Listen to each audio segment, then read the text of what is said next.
Bonjour, bonjour chers frères et sœurs. Nous sommes aujourd'hui le 9 mai 2024 et nous avons suivi hier un retour sur l'amiral Zheng He. Merci Seigneur, voyez comment ça clignote. Je me suis rappelé de la seconde conférence internationale sur Zheng He à Kunming le 10 décembre 2002, lors de laquelle j'ai présenté les résultats de mes travaux et surtout la plus ancienne carte du monde, carte géographique du monde, ainsi que les projections de mes recherches qui devaient aboutir à l'ouverture de la route de la soie et la route des épices afin de nous relier, c'est-à-dire de relier le vieux monde, Chine-Afrique, Asie-Afrique. Et c'est ce qui se passe actuellement. Loin de tout ce que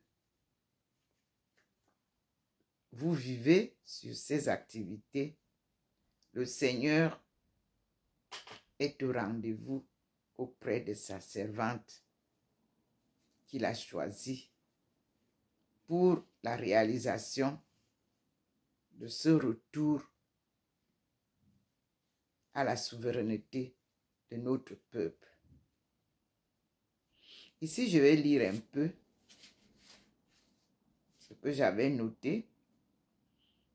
Les diverses populations dites sauvages, entre guillemets, de l'Afrique, de l'Amérique, de l'Asie, de l'Océanie, nous renseignent-elles aussi leurs mystères et continueront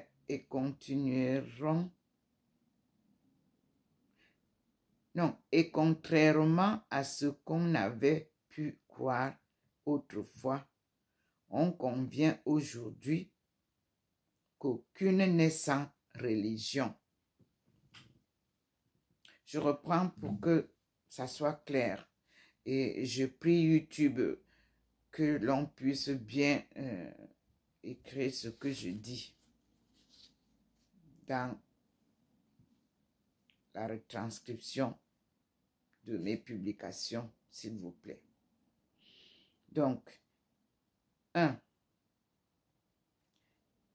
Les diverses populations dites sauvages, entre guillemets, de l'Afrique, de l'Amérique, de l'Asie, de l'Océanie, nous renseignent, elles aussi, leurs mystères. Et contrairement à ce qu'on avait pu croire autrefois, on convient aujourd'hui qu'aucune n'est sans religion. 2. Ce n'est pas tout. Les traces que j'ai pu découvrir jusqu'à la base des terrains quaternaires de nos ancêtres les plus éloignés m'ont aussi fourni leurs témoignages, surtout des spécialistes les plus réputés et les moins suspects en cette matière, tels que Enoch, Noah.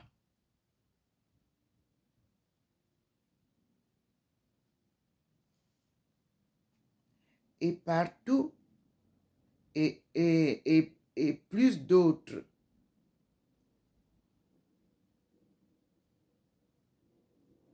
Dans le temps.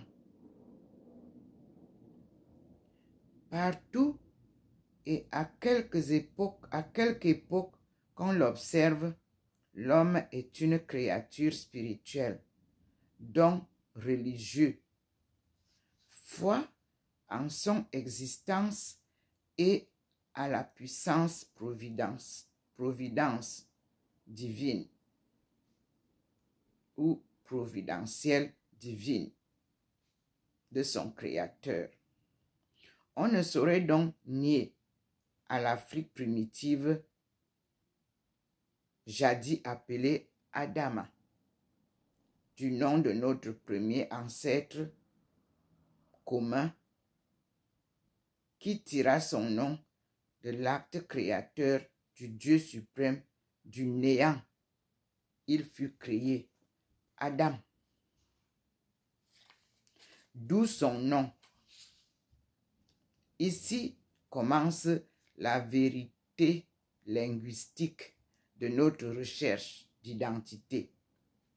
Langue, culture et coutumes, sans oublier l'étude de l'être humain et toute sa composante et diversité culturelle. Religiosité, qui est le plus essentiel de ses attributs. Et personne ne saurait croire que l'homme primitif ou d'antan ait ignoré la religion. C'est donc un fait acquis. 2 points. La religion est aussi ancienne et aussi universelle que l'être humain lui-même. Adam, bien sûr, et sa femme, Ève. D'où vient la religion? Deuxième question. Deuxième point. D'où vient la religion? Beaucoup visiblement répondront: toutes les grandes religions se tiennent par quelque côté. Le christianisme, l'islam et le judaïsme, par exemple, forment le dernier groupe né qui se rattache lui-même aux religions sémitiques que la Syrie et la Chaldée, et celles-ci intermédiaires ne sont pas sans connexion d'un côté avec l'Égypte ancienne. La Grèce et Rome ancienne et d'un autre avec les formes indo-européennes, d'où le bouddhisme, le brahmanisme et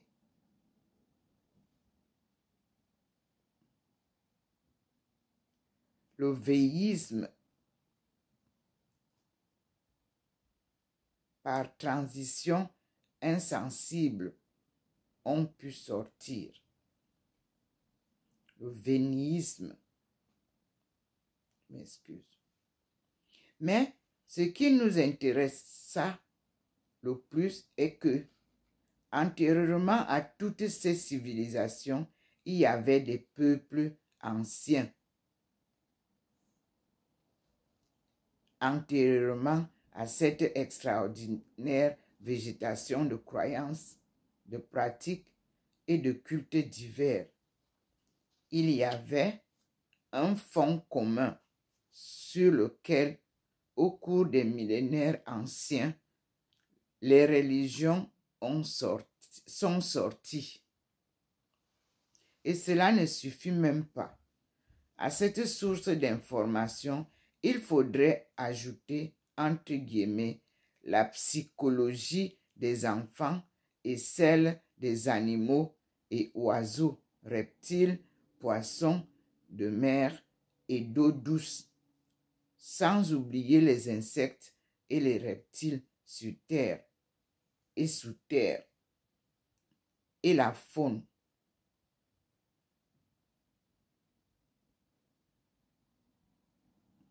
Malheureusement, j'avoue que, faute de moyens, je suis obligé de m'arrêter ici pour déjà donner un peu la liste de mes découvertes des trésors cachés de notre monde. C'est pour cela que Gilgamesh m'a intéressé. C'est pour ça que, en suivant Jésus, les Écritures perdues m'ont intéressé. C'est pour cela que j'ai fait des études comparatives entre Jacob et Isaïe. Et nous allons voir ensemble ce que cela nous donne. C'est magnifique parce que j'ai retrouvé des indices qui vont nous édifier pour faire la part des choses.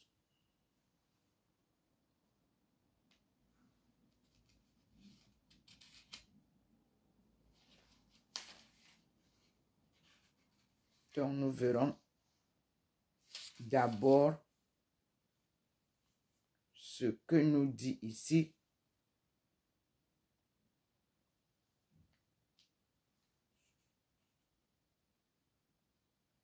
ce que nous disent les Écritures.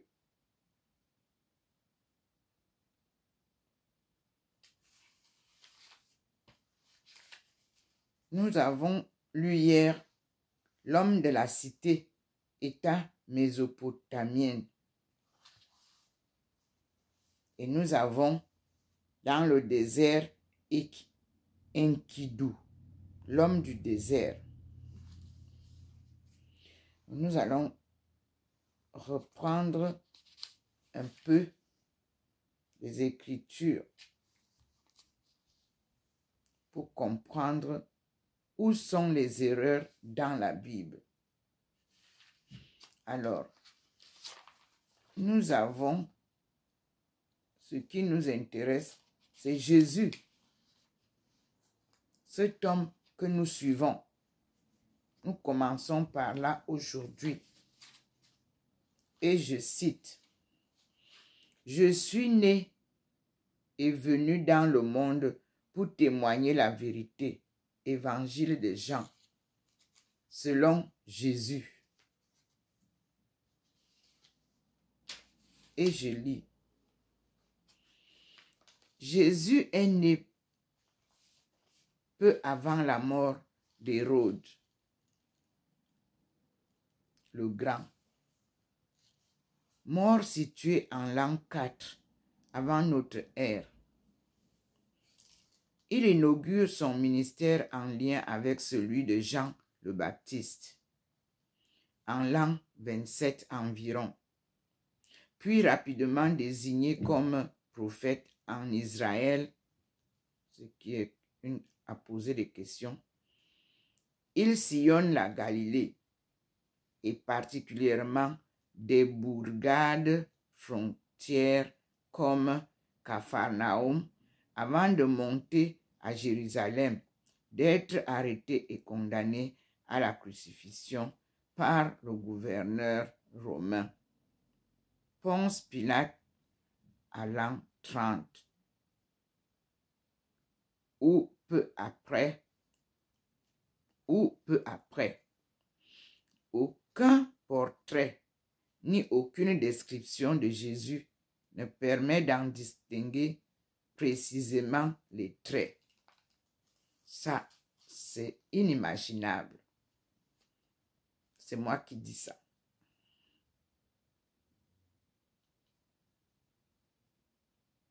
Ni aucune description de Jésus ne permet d'en distinguer précisément les traits.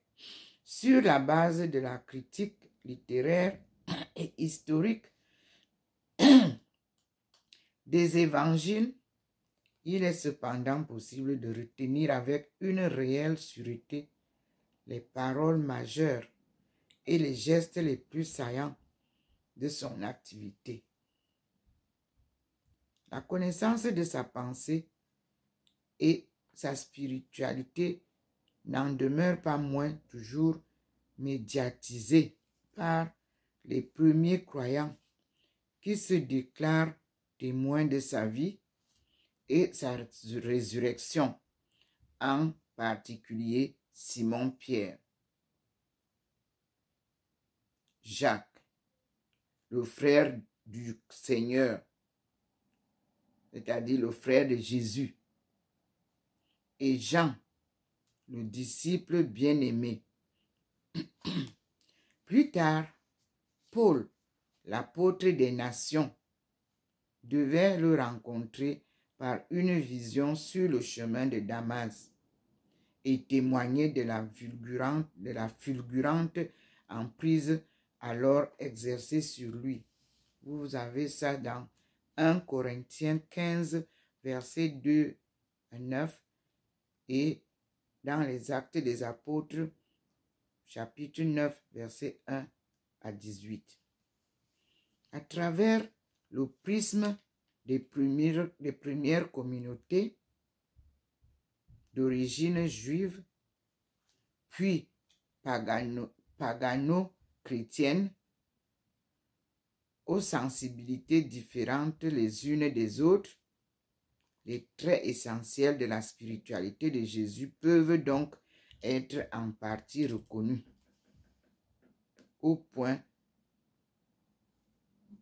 de convergence des divers témoignages évoquant son expérience personnelle la plus intime. La profondeur de ce regard est particulièrement manifestée dans la tradition joannique,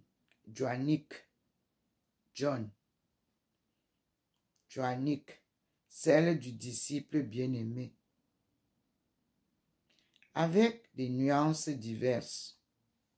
Le même Seigneur est visé par les 4 évangélistes dans les 3 évangiles. Dans les 3 évangiles dits synoptiques ou parallèles, entre parenthèses, Marc, Matthieu et Luc. Évangélistes dans les 3 évangiles.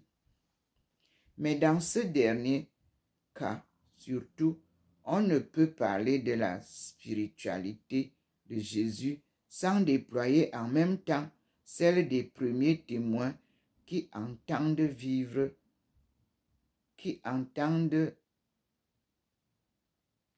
vivre de l'esprit de Jésus, le crucifié, maintenant ressuscité. Il en sera de même chez Paul, quand il déclare vivre de la vie même de son Seigneur. Je cite entre guillemets, « Si je vis, ce n'est plus moi, mais Christ qui vit en moi. » Pardon.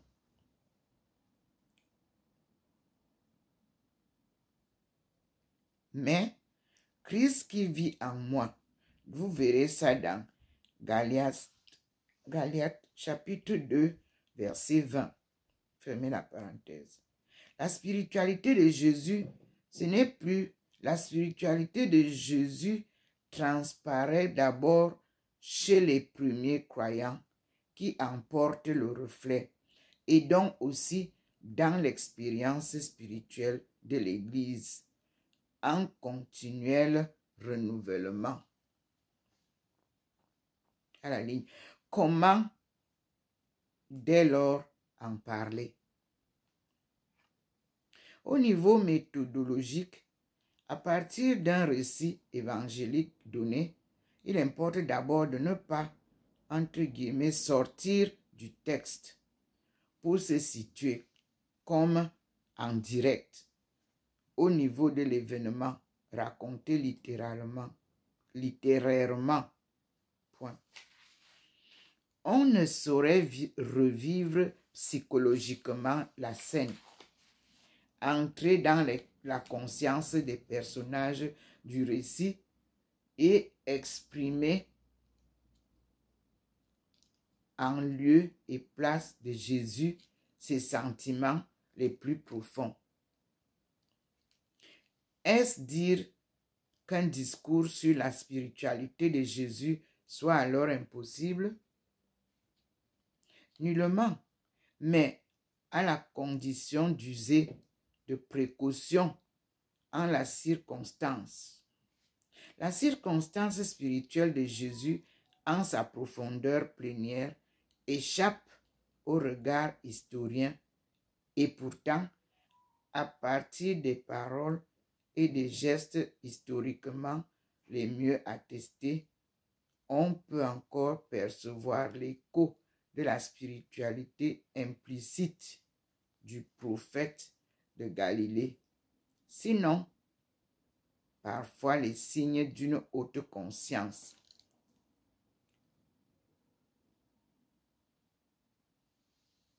Explicitement déclaré.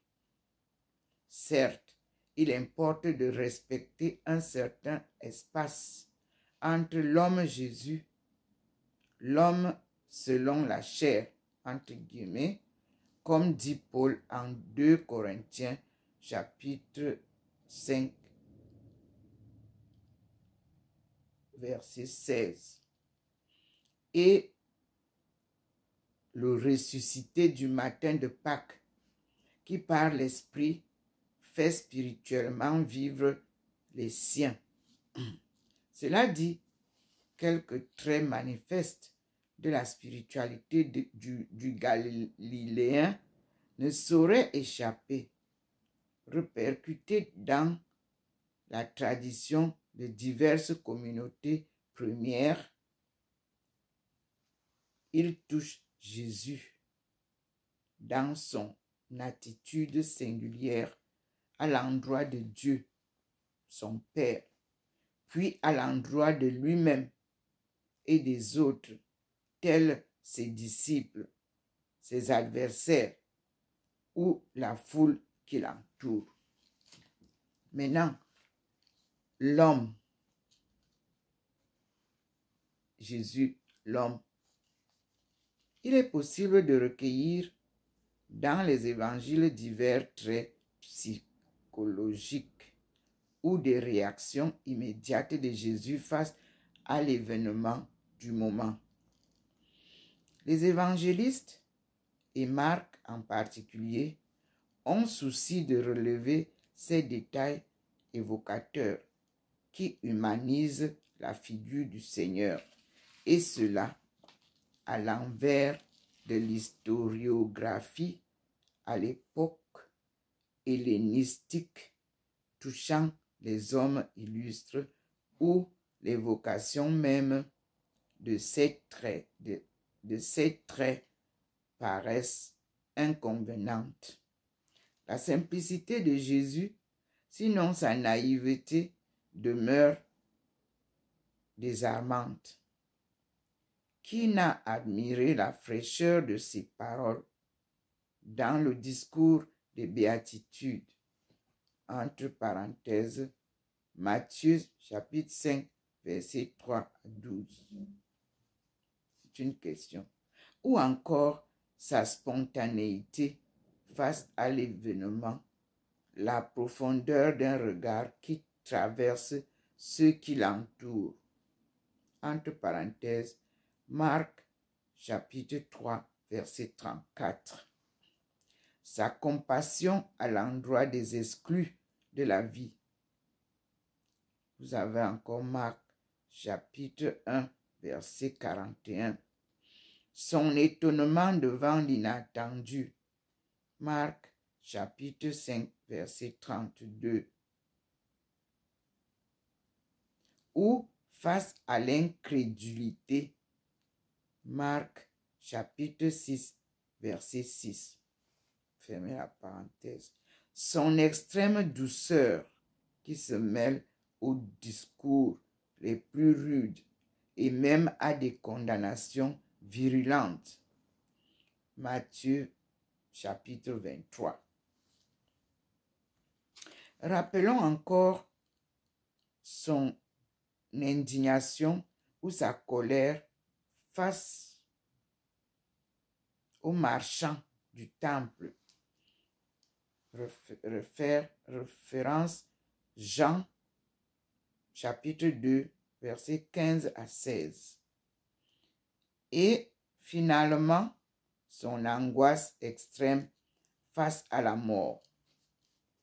Lorsqu'il fait l'expérience de l'abandon de son Dieu.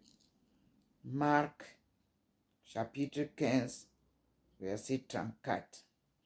Voilà autant de traits personnels, presque trop humains, répercutés par ceux qui l'ont côtoyé. Le récit de la Passion en particulier est celui d'un anti-héros, d'un homme radicalement démuni de tout. Et sa vie entière va comme à l'encontre de celle d'un gourou séducteur.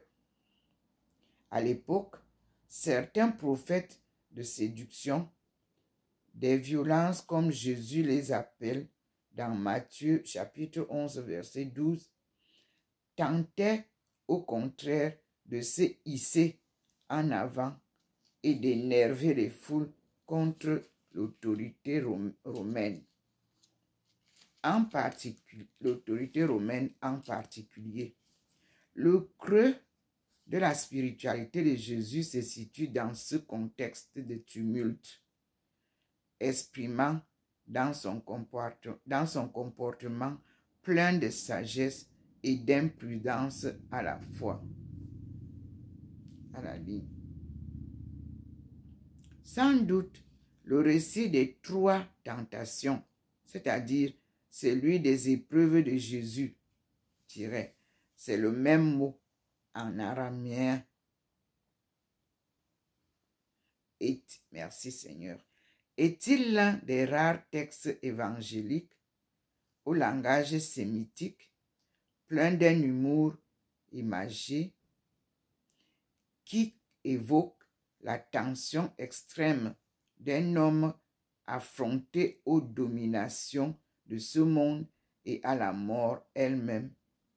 Vous lirez cela dans Luc chapitre 4 verset 1 à 13 et Matthieu chapitre 4 verset 1 à 11. C'est une question qu'on a posée, que je vous relis pour bien comprendre. Est-il l'un des rares textes évangéliques au langage sémitique, plein d'un humour imagé, qui évoque la tension extrême d'un homme affronté aux dominations de ce monde et à la mort elle-même?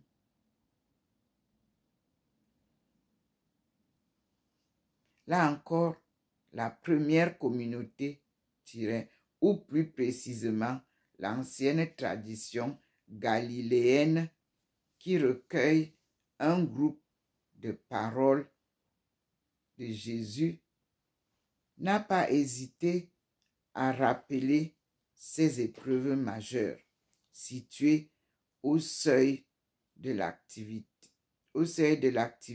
itinérante de Jésus et durant tout son ministère. Aussi, dans Hébreux, chapitre 2, verset 18, chapitre 4, verset 15, on touche là au plus près à l'expérience personnelle de Jésus sous le couvert d'une certaine ironie envers lui-même. Il refuse d'user à son profit des dons de puissance de Dieu, des dons de puissance que Dieu lui a accordés. Il recuse tout instinct de domination marchant pertinemment à la mort. Il ne veut même pas en appeler à Dieu pour le sauver au moment décisif. Nous avons là l'écho d'une douloureuse expérience spirituelle, aussi réelle que les clous de la passion.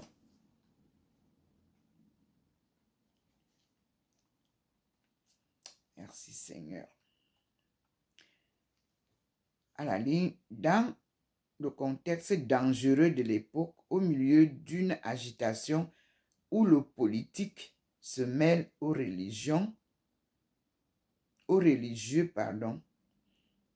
le politique se mêle aux religieux, la lucidité de Jésus touchant son propre sort demeure entière. Même si la proclamation d'un règne de Dieu déjà victorieux demeure chez lui brûlante, entre guillemets, le règne de Dieu, c'est-à-dire l'emprise entière de Dieu sur le monde suivant l'accomplissement de son dessein, est, entre guillemets, déjà là, tout proche. Vous lirez cela dans Marc, chapitre 1, verset 15. Jésus l'attend. Il dit sa certitude de la victoire de Dieu, en sachant que sa propre personne est alors directement compromise. Sans doute l'a-t-il mieux perçu à l'approche d'une Jérusalem pleine de menaces. À son endroit, 2 points. La victoire de Dieu passe par sa mort. Au reste, l'exemple de Jean, le prophète décapité par Hérode Antipas, ne pouvait être oublié. D'autant plus que Jésus sortait lui-même du cercle des disciples du Baptiste. Après la confession de Césarée, vous lirez cela dans Marc, chapitre 8, verset 28 et suite, Jésus marche consciemment, librement à la mort. Vous lirez cela dans Marc, chapitre 10, verset 38 et Luc, chapitre 12, verset 50.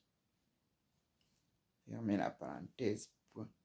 Puis, tel un prophète d'Israël, ça c'est Israël là, c'est à questionner.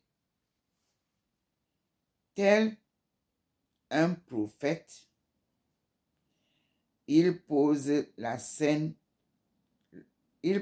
la scène le geste symbolique signifiant sa mort déjà consommée.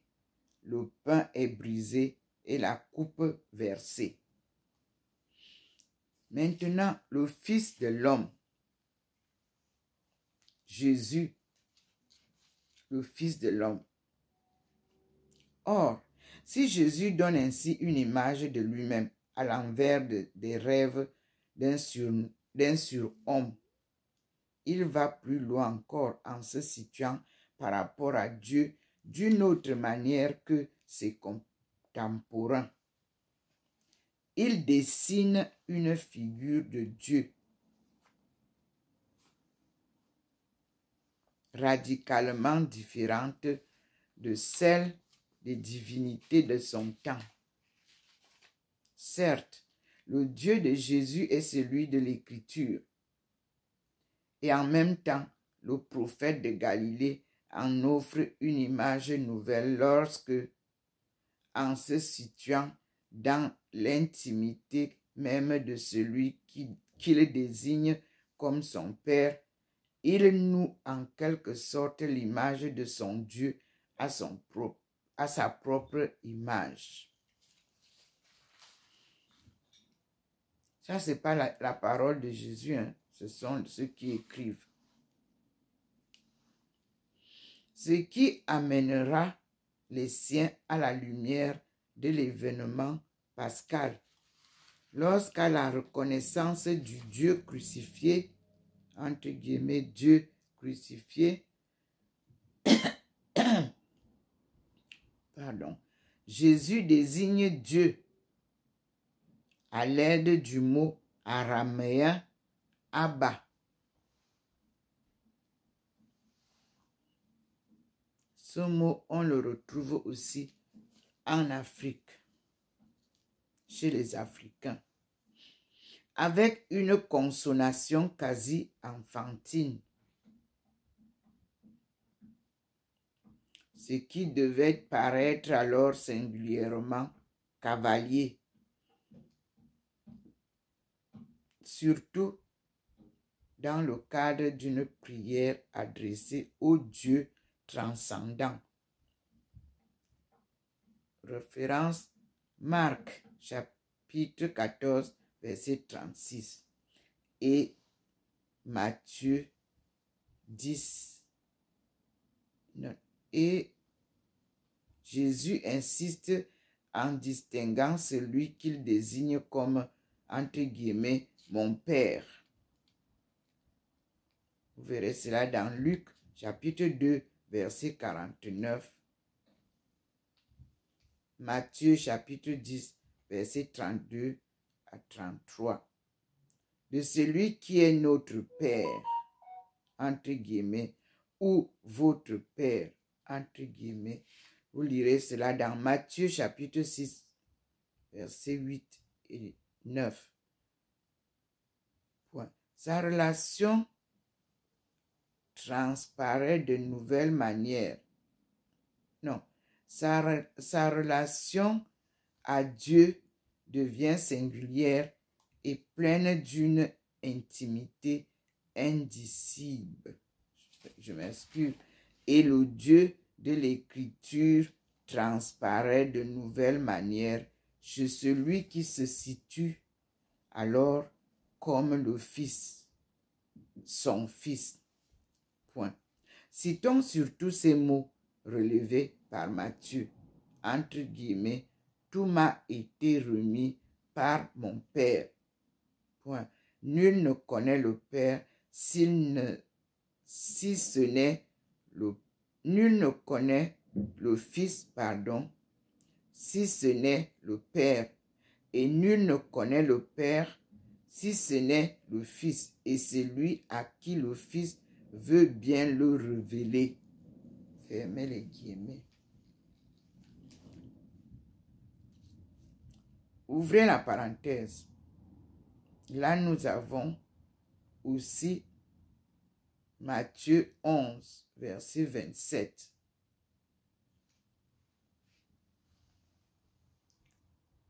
Dans le cadre d'une action de grâce débordante de joie, Jésus laisse ici deviner l'expérience spirituelle qui le soulève en déclarant cette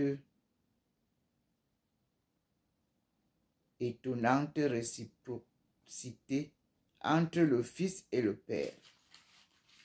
Certes,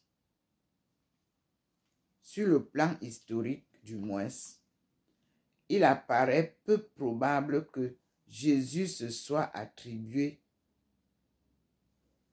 quelque titre que ce soit en dehors de cette appellation filiale. Point. Encore amène-t-il les siens à continuellement le décourager. Ouvrez les guillemets. Non, excusez-moi. Jésus se soit attribué quelque titre que ce soit en dehors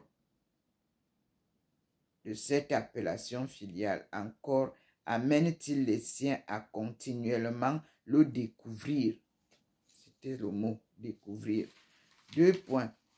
Et vous, qui dites-vous que je suis? Fermez les guillemets. C'est Marc, chapitre 8, verset 29, qui vous le dira. Mais en deçà des titres comme, entre guillemets, Messie ou Fils de Dieu, entre guillemets, qui lui seront donnés, la conscience indicible de la filiation se situe assurément au départ et tout au long de sa vie profonde. Plus tard, en langage grec, on pourra évoquer en lui, entre guillemets, la conscience de sa divinité. Fermez les guillemets. Mais qui peut jauger une telle conscience, sinon Dieu seul, alors même que Jésus porte en lui l'image retournée des figures divines de la transcendance. Point d'interrogation. Donc, je relis la question. Mais qui peut jauger une telle conscience, sinon Dieu seul? Alors même que Jésus porte en lui l'image retournée des figures divines de la transcendance à la ligne. Enfin, comment parler de spiritualité de Jésus sans dire l'importance de l'Esprit dans sa vie? Dès son baptême par Jean le Baptiste, confère Marc chapitre 1, versets 9 à 11. À Nazareth, selon l'évangile de Luc, Jésus devait reprendre à son compte les mots du prophète Isaïe. Je cite, entre guillemets, « L'Esprit du Seigneur est sur moi. » Entre crochets, pour annoncer la bonne nouvelle aux pauvres. Fermez les guillemets. Luc chapitre 4, verset 18. Matthieu chapitre 11, verset 5. Point. Fermez la parenthèse. La spiritualité de Jésus s'identifie à cette dynamique de l'esprit qui déjà travaillait la première alliance et s'exprime maintenant dans sa personne. Nous passons à une spiritualité de la conversion. Sous-titre. Une spiritualité de la conversion. Cette spiritualité qui l'anime intérieurement et modifie son regard sur Dieu s'exprime aussi dans son attitude à l'endroit des autres et en particulier à l'endroit des pauvres et des exclus. Là encore, la pratique de Jésus témoigne d'un retournement entier par rapport aux coutumes du temps. Point. Ouvrez les guillemets. Je ne suis pas venu appeler les justes, mais les pécheurs. Fermez les guillemets. Marc chapitre 2, verset 17, dit-il, en donnant alors au mot juste et pécheur, entre guillemets, le sens qu'il avait à l'époque. Les justes désignent plutôt les élites intellectuelles et spirituelles du 1er siècle.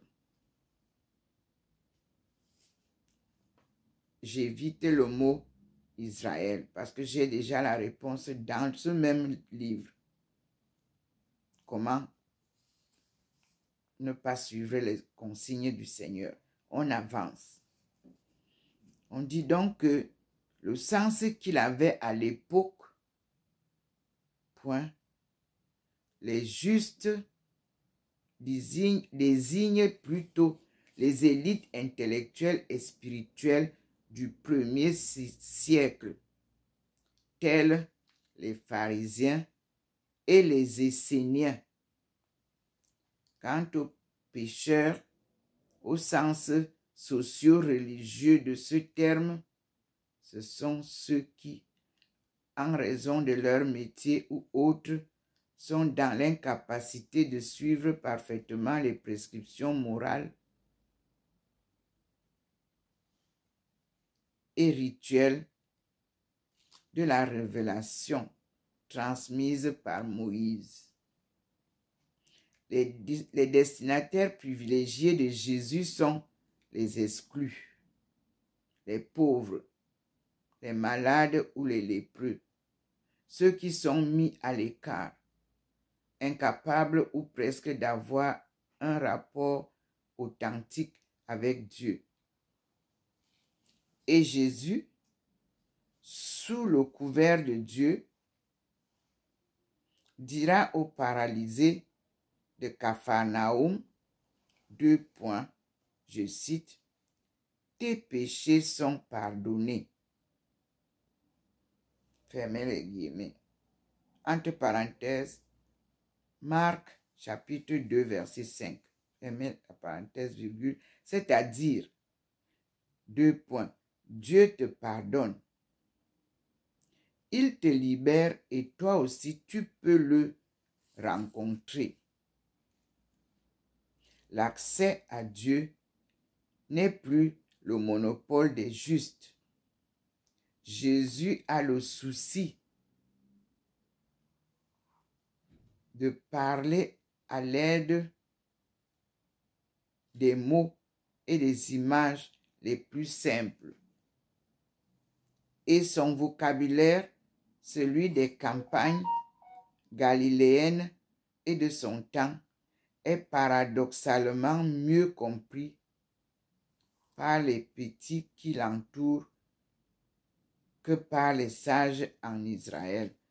Vous laissez toujours Israël, que par les sages. Point. Par ailleurs, Jésus manie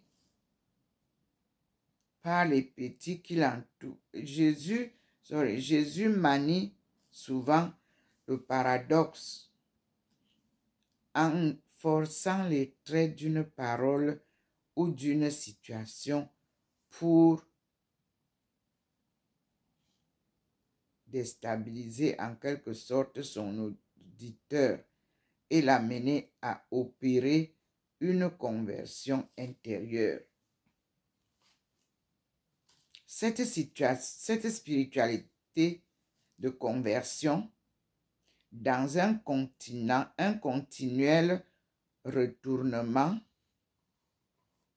de soi s'exprime dans cette parole étonnante selon laquelle les derniers deviennent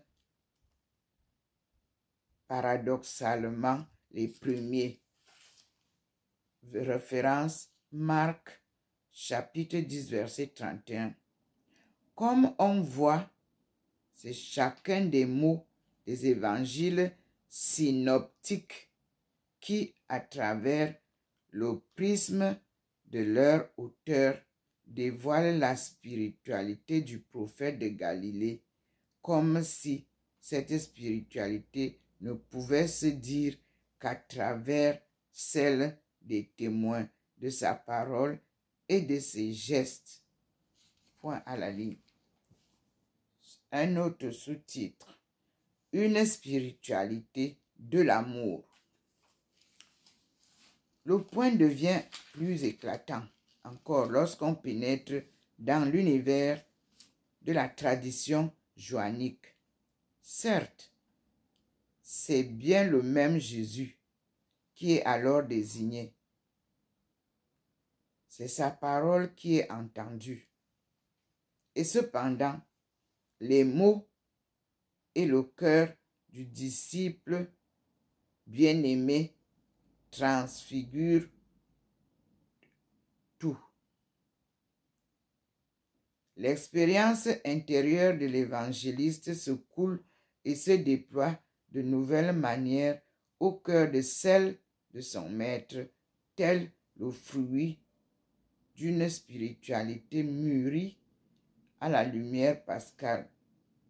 Jean opère alors un choix en creusant l'intériorité des rencontres les plus signifiantes faites par Jésus au long de ses montées successives à Jérusalem, les plus signifiantes faites par Jésus au long de ses montées successives à Jérusalem. Les paroles et les gestes de Jésus dévoilent l'intime de sa pensée. Dans cet évangile, Jésus parle à la première personne, beaucoup plus souvent que dans les synoptiques. Pour découvrir à tout son expérience de Dieu à la fois simple et insidible. La conscience qu'il a de lui-même éclate à chaque instant. Il parle en public ouvertement, sans hésiter à découvrir son identité profonde et sa relation vitale avec le Père. Vous verrez cela dans Jean, chapitre 5, verset 20, chapitre 8, verset 18, chapitre 10, verset 38. Fermez la parenthèse, point. Il se désigne comme le Fils. Jean, chapitre 3, verset 17 et 35. Chapitre et la suite. Près de 15 fois, au cœur d'un mystérieux échange entre Dieu et lui-même. 2 points, je cite. Toi en moi, moi en toi. Fermez les guillemets. Cela, vous lirez dans Jean, chapitre 17, verset 21. Il n'hésite même pas à déclarer à tous son origine céleste, au point d'en arriver à dire 2 points, ouvrez les guillemets, je cite, avant qu'Abraham fût, je suis, fermez les guillemets.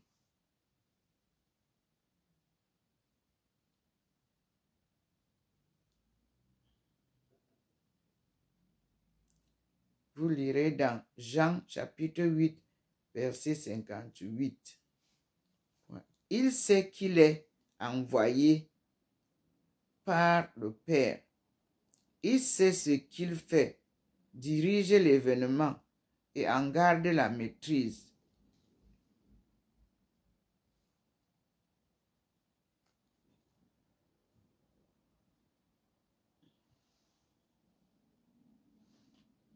Y compris lors de sa passion. Chapitre Jean 18, versets 1 à 12. Son rôle devient clair à tous. 2 points. Aussi longtemps que je suis dans le monde, je suis la lumière du monde. Fermez les guillemets et vous lirez.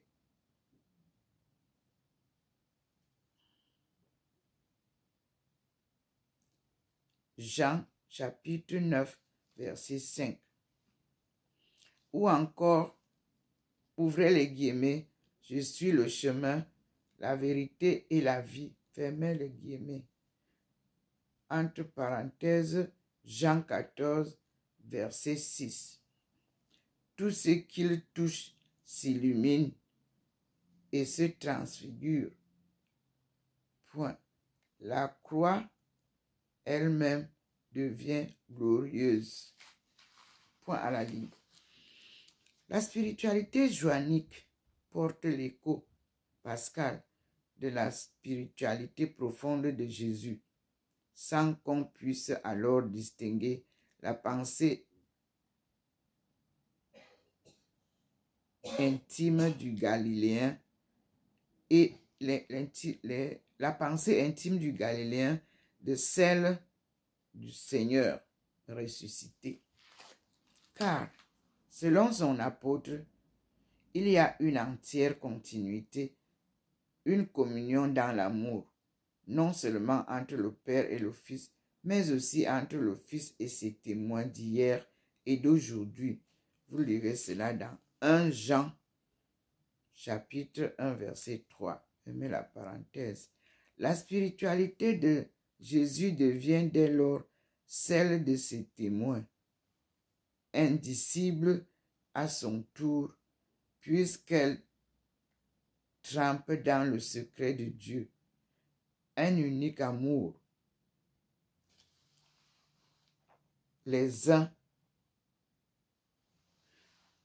Un unique amour les unit tous. 2 points. Et je cite, il dit, moi en eux, comme toi en moi, pour qu'ils parviennent à l'unité parfaite, Vous lirez cela dans Jean, chapitre 17, verset 23, à la ligne.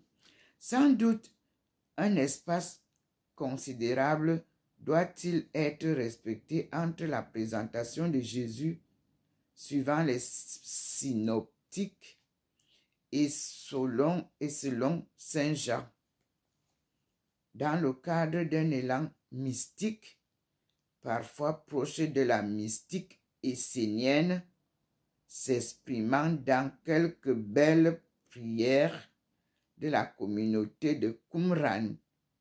Jean témoigne de la splendeur spirituelle de son maître. Point. La foi aimante du disciple dévoile cette spiritualité dans une authenticité qui dépasse le regard historique tout en demeurant profondément réel. Point. L'événement pascal a tout transfiguré et, en même temps, c'est bien le crucifié qui est redécouvert dans sa vérité lumineuse. Ce qui veut dire aussi, comme Paul en témoigne de son côté, que l'on peut véritablement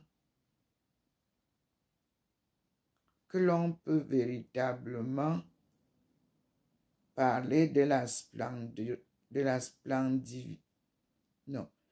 spiritualité de Jésus sans évoquer celle des croyants qui en portent le reflet.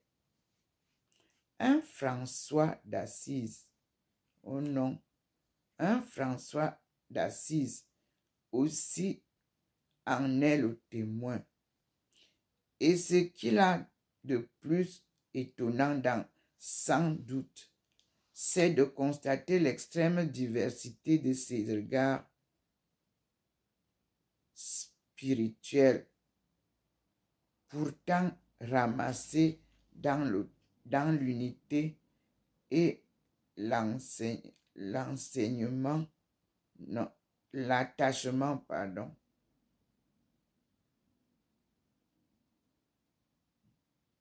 dans l'unité et l'attachement à la figure d'un même Seigneur.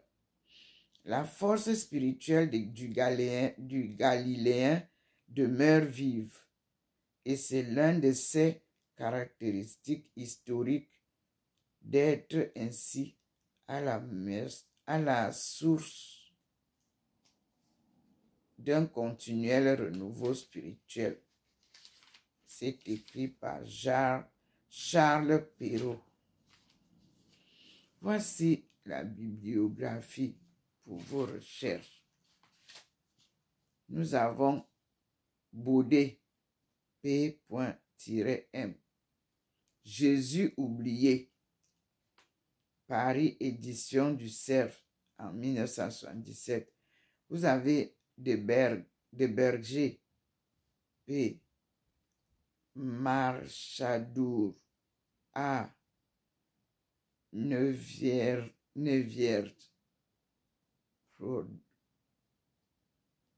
J. Vous avez Poirier, J.M. Que sait-on de Jésus de Nazareth? C'était une question dans son livre publié par Bayard, édition 2001 à Paris. Puis nous avons Guillet, J. entre guillemets, Jésus, dans Dictionnaire des spiritualités, tome 8, barre 2, collection 1065 à 1109, Paris, Beauchesne, 1974. Puis nous avons Marguerat, D. L'homme qui venait de Nazareth Aubonne édition du Moulin en 1995, troisième édition. Puis vous avez Perrault, C, au titre Jésus et l'histoire, dans Paris, édition d'Esclés de Brouwer en 1993, deuxième édition.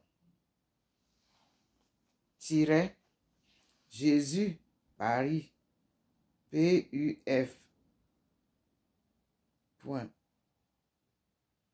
1998, entre parenthèses, édition. Plus loin, Quesnel, C. Quesnel, M. Jésus-Christ, Paris, édition Flammarion, 1994. Puis nous avons Schilosser, J. Le Dieu de Jésus, parmi édition du Cerf en 1987. Puis Jésus de Nazareth, parmi édition Nues, 1999. Ici, nous avons fait un petit point d'arrêt.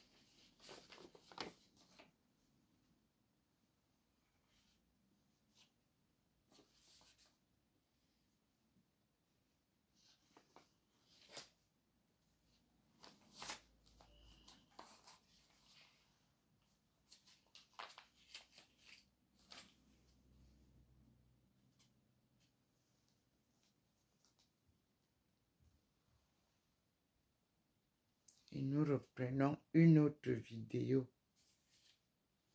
J'espère que ce choix divin de lecture vous édifiera pour comprendre qui était Jésus,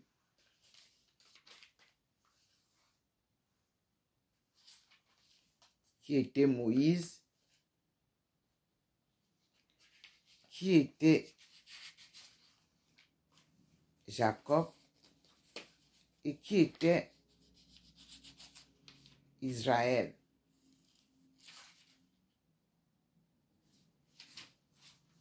Nous laissons le Seigneur nous guider.